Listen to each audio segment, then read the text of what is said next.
21 सितंबर 2024 को तरुण संघ लाइब्रेरी द्वारा दूसरा लिटिल मैगजीन मेला शुरू हुआ। यह 2 दिवसीय मेला है और इसमें इन्होंने चित्र प्रदर्शनी और लिटिल मैगजीन मेला दोनों लगाई है। यहाँ पर एल्सा गुडी के द्वारा कई कार्यक्रम शुरू किए गए और कुछ पुस्तकों का लोकार्पण भी हुआ।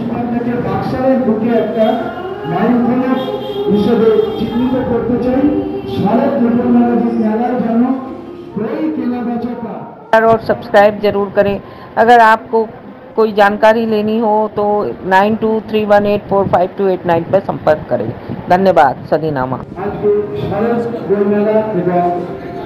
সাহিত্য উৎসবের উদ্বোধন করলাম আয়োজনে তরুণ সংঘ লাইব্রেরি এবং নীলশেগুড়ি সাহিত্য পরিবার।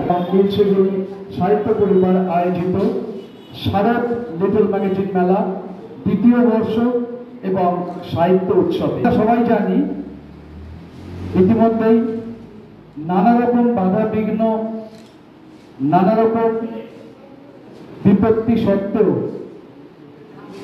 শরৎ এসেছে, আগমনী শোনা যাচ্ছে মৃদু স্বরে চারদিকে। আমরা সেই শারদ আবহেই এই শারদ লিটল ম্যাগাজিন মেলার উদ্বোধন করব।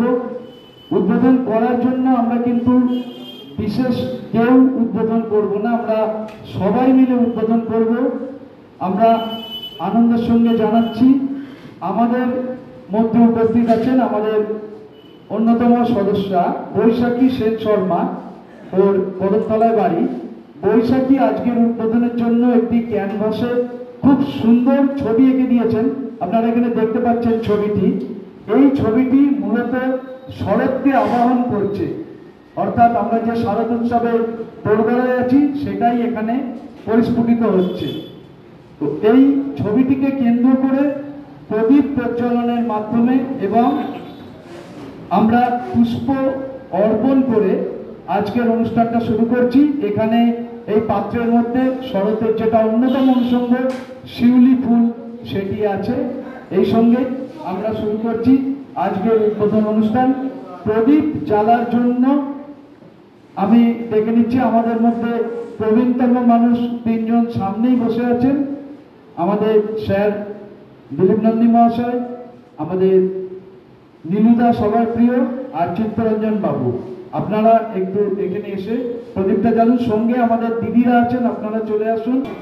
সাহিত্য উৎসব শুরু করছি। একটু জোরে হাততালি সবাই।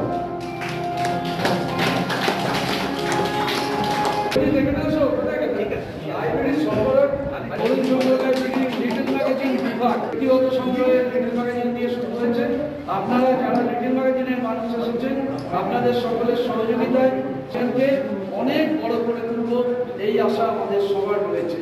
তরুণ সংঘ লাইব্রেরি আমাদের মধ্যে ডক্টর সুকান্ত মুখোপাধ্যায় উপস্থিত আছেন আমাদের তরুণ সংঘ লাইব্রেরির পক্ষ থেকে এবং নীলশেগুড়ি সাহিত্য পরিবারের পক্ষ থেকে। গ্রন্থাগারিক শ্রী বিভাস ঘোষ ওনাকে একটু বরণ করে নেবেন। সুকান্ত মুখোপাধ্যায়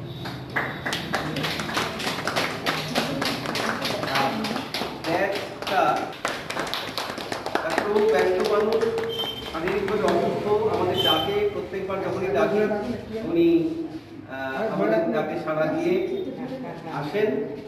এই জন্য আমরা কৃতজ্ঞ। এবং করার জন্য আমি অনুরোধ করছি তরুণ সংঘ লাইব্রেরি এবং নীলশেগুড়ি সাহিত্য থেকে যে প্রদর্শনী আজকে আয়োজিত হয়েছে তার রচয়িতা আমাদের মধ্যে উপস্থিত আছেন ডক্টর সুকান্ত মুখোপাধ্যায়।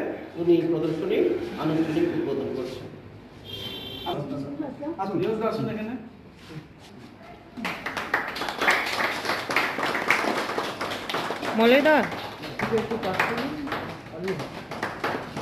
আমাদের প্রদর্শনী আনুষ্ঠানিকভাবে বিকেল 4টে থেকে বলবেন এই প্রদর্শনীটা দেখার জন্য।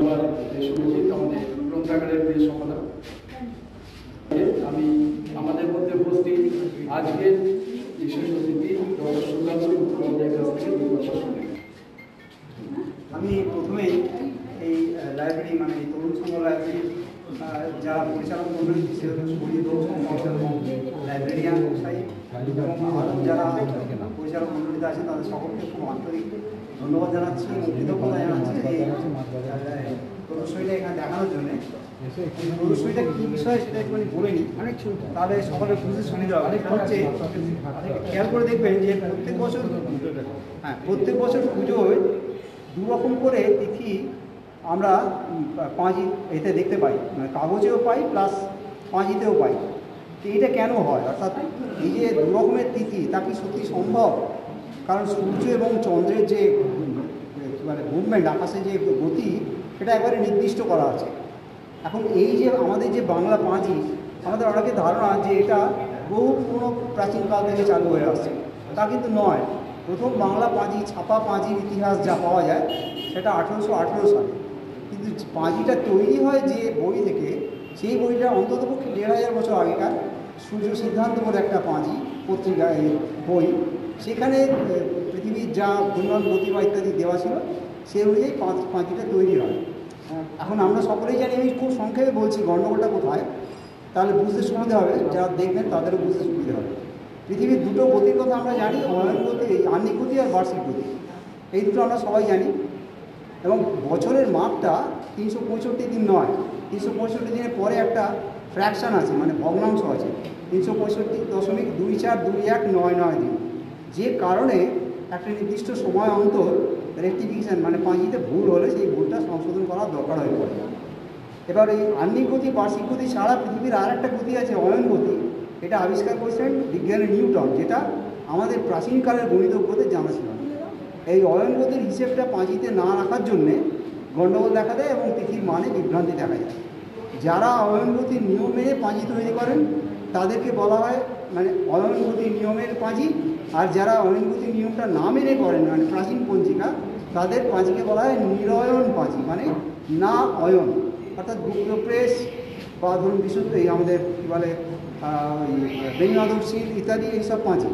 আর বিশুদ্ধ সিদ্ধান্ত পঞ্জিকা তারা 1962 সালে মেঘনাথ শাহ কমিটি, যেটা তৈরি হয়েছিল স্বাধীনতার পরে, তারা যে পরামর্শ দিয়েছিল সেটা মেনে বিশুদ্ধ সিদ্ধান্ত পাঁজি ওই তিথির মানগুলোকে ঠিকঠাক করে দিয়েছিল। যার জন্য আমাদের উচিত হচ্ছে বিশুদ্ধ সিদ্ধান্ত পাঁজি তিথির মানটাকে গ্রহণ করা। সেইটাই এই প্রদর্শনীতে ভালো করে বিশদে ব্যাখ্যা করা আছে, যেটা বুঝতে আপনাদের সুবিধা হবে যে কেন গণ্ডগোলটা আছে। আর একেবারে প্রদর্শনীর শেষে এই বছরের পাঁজির যে তিথির যে বিভ্রাট সেটা দেওয়া আছে। এবার দেখুন, সন্ধি পুজোর দু রকমের নিয়ম আছে। একটা নিয়মে দেখা যাবে হয়তো দিনের বেলা 10:52 সন্ধি পুজো শুরু হচ্ছে, 48 মিনিটের পুজো, 48 মিনিট পরে শেষ হয়ে যাবে।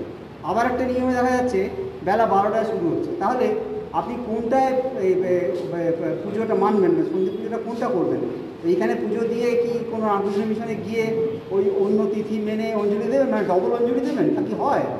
এটা কখনোই হয় না। আমরা কেউ এটা বুঝতে পারি না বলেই এই ভুল আমরা দিনের পর দিন ধরে লালন করে যাচ্ছি। এই ভুলটা যাতে না হয়, সেই ভুলটা মানুষের মধ্যে এই চেতনাটা আনার জন্য, অর্থাৎ কোন পাঁজিটা সঠিক পাঁজি, এইটা বোঝানোর জন্য এই প্রদর্শনীটা অবদান। সকলে দেখবেন আশা করি মন দিয়ে, এবং যা আপনাদের মন্তব্য যাতে যদি কিছু মনে হয় সেটা অবশ্যই লিখে দেবেন বা আমাকে জানাবেন, আমি এনাদের মাধ্যমে জানতে পারি। সকলকে অসংখ্য ধন্যবাদ করছি, জানাই, এবং এই প্রদর্শনীটা ভালো করে দেখার অনুরোধ জানাই। আমরা তরুণ সংঘ লাইব্রেরি আজ উদ্বোধন করব লিটল ম্যাগাজিন বিভাগ, যে বিভাগটি রক্ষণাবেক্ষণ করবে আমাদের করতে হয়েছে। পরপর আমরা 31 সালে সাধক সংখ্যা, আপনারা সকলে একটি করতালির মাধ্যমে অভিনন্দন করুন।